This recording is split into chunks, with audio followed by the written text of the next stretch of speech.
Hi friends, Tracy.bish here, and welcome to card 3 for this month's card class in the mail using the Seasons of Green and Gold Suite. Isn't this gorgeous? So elegant. I'm really happy to bring this one to you. So we're using some inks in this one, Mossy Meadow Garden Green. We've also got Versamark ink and the gold embossing powder. You can also substitute if you don't have that one. We're using the Greetings of the Season, but you can use any sentiment stamp that you would like for Christmas. And I'm also using the wonderful Golden Greenery bundle, which you really need to do this class. So here is the kit ready to go. Now I do have everything die cut that is from the Greetings of the Season bundle, so all the labels, but anything from the Golden Greenery bundle is not die cut already. That's just something that you have to have. So we have our card base of Old Olive. We've got some very vanilla cardstock. We have a Mossy Meadow label that has been die cut, and then we're using the Graceful Greenery Vellum and Seasons of Green and Gold DSP. So all the measurements are over on our PDF, so make sure you go and check that out. I will endeavour to try and go through the measurements as we go, but they are there on that PDF, so that will help you. We're going to stamp our Mossy Meadow label with a really nice sentiment from that set and heat emboss it. So we're stamping it with Versamark ink using our gold embossing powder and heat setting with the heat tool. The sentiment says, "May your holiday season be filled with warmth and cheerful celebration." And what I really like about this whole sentiment set of Greetings of the Season bundle is they mix around their fonts and their styles with our sentiments, and I really like that. There's that old world cursive writing, which, you know, kids don't learn that anymore. My kids are 25 and 22 and they never learnt to cursive write, which I just think is absolutely terrible. And they can't read it. They cannot read cursive writing. Honestly, it's probably because my writing is absolutely shocking that they can't read it, but yeah. But it's something that's going to be lost in the next few years, which is really, really sad. But I love the cursive writing with heat embossing, and it's just so pretty at Christmas time. So once we have that sentiment done, and it's also really good because it's nice and big, bold sentiments. And this one would look really nice on the inside of a card too. If you're like me, you don't like to write a big story. By grabbing some big sentiments like that, you know, it leaves you less room to write. So you can get away with a hell of a lot more, which is fantastic. Okay, so our very vanilla cardstock, this measures 3 3/4 by 5 1/2. We are going to stamp the sentiment Merry Christmas, which is actually in 2 different stamps, which is great. You can sort of mix and match with this set. And we're stamping that with Old Olive. We're also going to stamp our pine here with the solid image in Old Olive and our detailed image in Mossy Meadow. So we've pretty much had this theme throughout all the 4 cards, which is really nice. And the very vanilla with the greens and this DSP that's got the gold in it as well is so pretty. You know, you've got the gold foiling in the paper, and the vellum that we've used on this card is also like a snowy look, so it really softens that card beautifully, which, yeah, love it. Okay, so we have our piece of Old Olive cardstock. We're going to grab our 2 pines in the set, and they're 2 different sizes actually. There's a large and a medium, and, you know, there's no small, but I don't know, we could probably say small and large, maybe, I don't know. We're going to pop these through our die cut machine, and that's going to go on the front of the card. Now you could as well, if you would like to, you know, stamp a little bit, add a little bit of shading as well, maybe go over with your Versamark and add a little bit of gold to it as well. That would look really, really pretty. So, you know, if you want to step these cards up a little bit, you certainly can, and I welcome you to do that. And if you want to share it with me once you've stepped them up, please share them with me, because I'd love to see what you come up with as well. Okay, so we have a few little bits that we've got to push through which is very, very easy with your Take My Pick tool or a stylus, whatever you have on your desk. These are really great tools. You can do so many different things with them. Okay, let's bring in our card kit and we can get going. So before we actually adhere our vellum down to our card base, we want to make sure that we're doing our ribbon, because otherwise you're going to be adhering the ribbon to the inside of your card. You don't want that to happen. So what I'm going to do is I'm going to adhere my DSP to the center of my vellum. I'm using Seal Plus here. I've found that the Seal Plus doesn't, you can't see that through the vellum very easily, so I thought that worked really well. But you can use whatever adhesive you would like to use, whether it's tear and tape.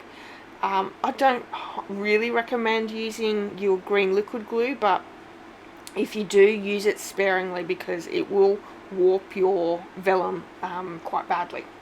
Okay, so here we are. We're going to add some tear and tape to the top and the bottom of the back of the vellum, and this is in the area where that DSP is, so it's going to be hidden anyway.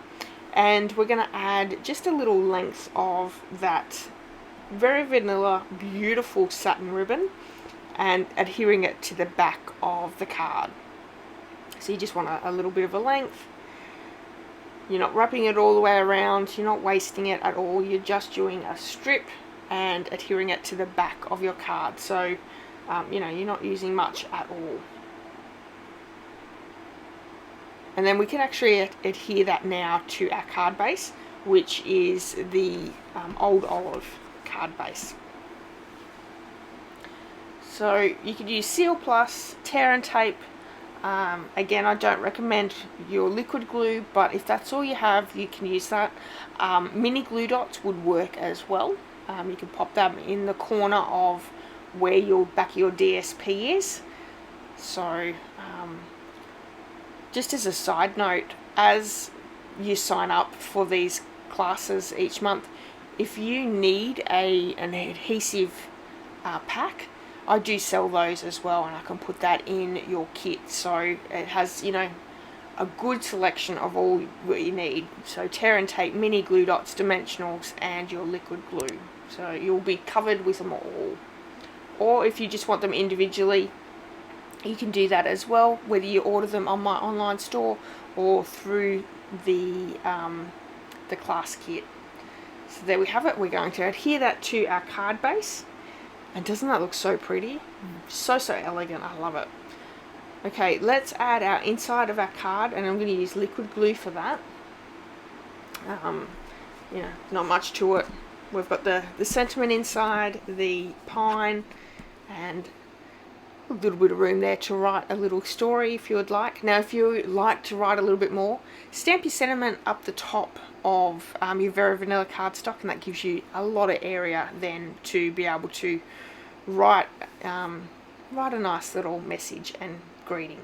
So we're going to bring in our Mossy Meadow label here and add them down with some dimensionals. This just pops up our sentiment piece. And then we're going to adhere our two pine pieces to the right hand side of our Mossy Meadow label, and we're just going to use liquid glue for that. I found that the liquid glue worked really well and I didn't have any problems, so certainly use what your preference is.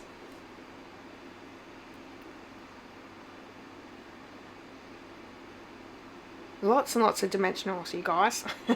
You don't want to be sending it in the mail and, you know, having it squished, or, you know, it can happen. Okay, so I have my two layers of the pines.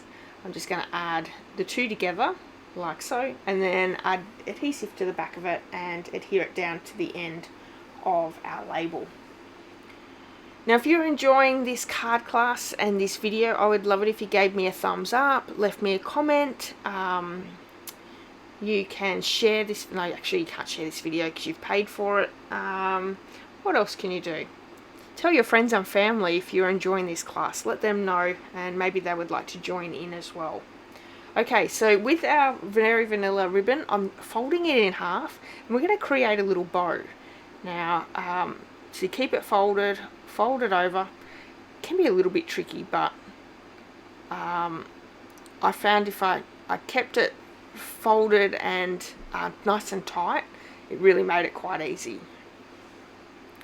So you just manipulate it, keeping it nice and tight. If you have too much trouble, you can just create a nice little bow. Just tie a bow and pop that down. I sort of wanted to show you a few different ways of using this ribbon, because it is quite wide, but yeah, you can use it any way you like. You can cut it in half like we've done in previous cards. You can just leave it nice and big like we've done as well. But I just thought, you know, this was nice. It does add a little bit more bulk to your card, so I think you'll get away with it here in Australia in an envelope. I don't think it'd be more than the thickness of an envelope, so I think you'll be fine. But I do know that in other countries, you know, you're not going to get away with that, but yeah, I don't think we'll have any trouble here. It could also be one of those cards that you hand deliver, you know, give that to the good friend or family member that you would like to give it to. Okay, so I do muck around a little bit more. I want it to be a little bit smaller, and I'm going to adhere this to my card base on over the top of our pines where they've sort of joined together, and I'm going to use a mini glue dot for that one. And then lastly, we're going to bring in another one of our cherry cobbler adhesive backed berries, and I'm using those 3-pack, the 3 of them together. I'm just going to pop that down on the sentiment as well, just to add that little bit of bright colour of the red, which is really pretty. So again, this is the 3rd card in this month's card class in the mail. I so hope that you're enjoying it. I've really enjoyed creating these and putting their class together. So yeah, I really hope that you've enjoyed it too, and I hope that you're getting ready for your Christmas crafting. Now there is still plenty of supplies left in this kit. Once you create your 4 cards, you can certainly create a lot more of these, and I hope that it just gets you in the mood to use the leftover supplies to create some wonderful cards. Alright, that's it for card 3 out of 4. I'll be back with another video really soon. Thank you so much everyone, and enjoy the rest of your day. Bye bye.